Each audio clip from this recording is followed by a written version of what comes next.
Hello student, let begin accountancy class 12। आज का हमारा टॉपिक है कि जब डेथ ऑफ पार्टनर होती है तो उस पार्टनर की अगर जॉइंट लाइफ पॉलिसी होती है तो किस तरह से ट्रीटमेंट होता है और उसको किस तरह से उसकी अमाउंट को पे किया जाता है। तो देखिए, अगर कुछ पार्टनर है जिसकी डेथ हो जाती है तो उस टाइम क्या होता है, जो पार्टनर्स की करवा रखी होती है जॉइंट लाइफ पॉलिसी, उसमें से क्या होता है कि जिसकी डेथ होगी उसको तो कंप्लीट मिल जाएगा, उसकी अमाउंट जितनी है उसकी कंप्लीट अमाउंट हमें रिसीव हो जाएगी, ठीक है। और बाकी जो है उनकी सरेंडर वैल्यू उनको मिलेंगी, अगर सरेंडर वैल्यू गिवन है तो, ठीक है। तो फर्स्ट केस देखते हैं कि one surrender value are not appearing the books, अगर बुक्स में अपीयरिंग है ही नहीं सरेंडर वैल्यू, ठीक है, तो क्या करेंगे। तो इसकी देखिए, तो फर्स्ट ऑफ ऑल क्या है, फॉर अमाउंट रिसीविंग, मतलब सरेंडर वैल्यू या तो दी होगी, नहीं दी हो तो ऐसा करना है, और जब दी हो तो हम नेक्स्ट टॉपिक में करेंगे। देखिए, अगर दी हुई तो हम क्या करेंगे, पहले तो जितना रिसीव हो गया, जो जिसकी पार्टनर की डेथ हुई जितना रिसीव हुआ, ठीक है, वो लिखेंगे कि इंश्योरेंस कंपनी को डेबिट कर देंगे टू लाइफ इंश्योरेंस कंपनी। जो पहले इंश्योरेंस कंपनी एज ए हम उनको कर रखा था ना कि वहाँ पे हम पैसे दे रहे थे, उसको हमने अब उनको कर देंगे हम डेबिट कि जो लाइफ पॉलिसी है हमारी, ठीक है, उसके कारण हमें इतना क्लेम रिसीव होगा, ठीक है। फिर आएगा टू जो लाइफ पॉलिसी है उसको ख़त्म कर देंगे, और जो पार्टनर्स हैं उनको इंश्योरेंस कंपनी से जितना पैसा मिलेगा वो उनको बांट देंगे, ठीक है।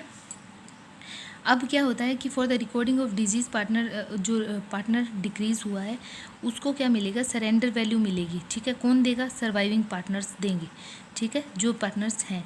तो अब इसका क्वेश्चन देखते हैं, बड़ा सिंपल सा क्या है। A B are partner in the profit sharing ratio 4:3:2।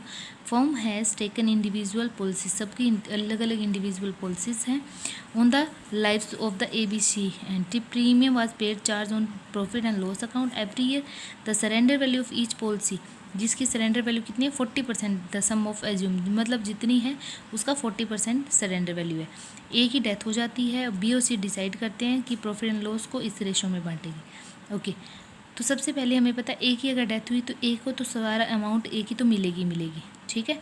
तो हम क्या करते हैं कि फर्स्टली हम देखते हैं कि ए की जितनी अमाउंट मिलेगी उसको कैसे ट्रीट किया जाएगा।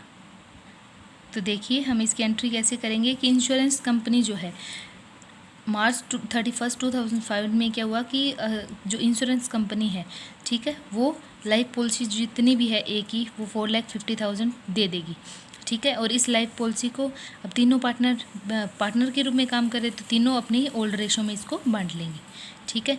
अब आपको पता है जो सरेंडर वैल्यू है वो 40% है, किस पे 40% है, बी और सी के, ठीक है। बी और सी का जो जितनी थी लाइफ पॉलिसी उनका 40%, तो टोटल आता है 1,80,000। इस 1,80,000 में ए का शेयर कितना है, 4, ठीक है, किस में से, 9 में से, तो 4/9 करके हमने इसका निकाल लिया, कितना है, 80,000। अब इस 80,000 को कौन पे करेगा, जो सर्वाइविंग पार्टनर है बी और सी जो है वो उनको पे कर देंगे, ठीक है। और उनका जो गेनिंग रेशियो है उस रेशो में ये इसको पे करेंगे, तो 3:2 इनका गेनिंग रेशियो आता है, वो आप निकाल के देख लेना, ठीक है। और क्या होगा, ए को इतना पे हो जाएगा, ठीक है। Thank you.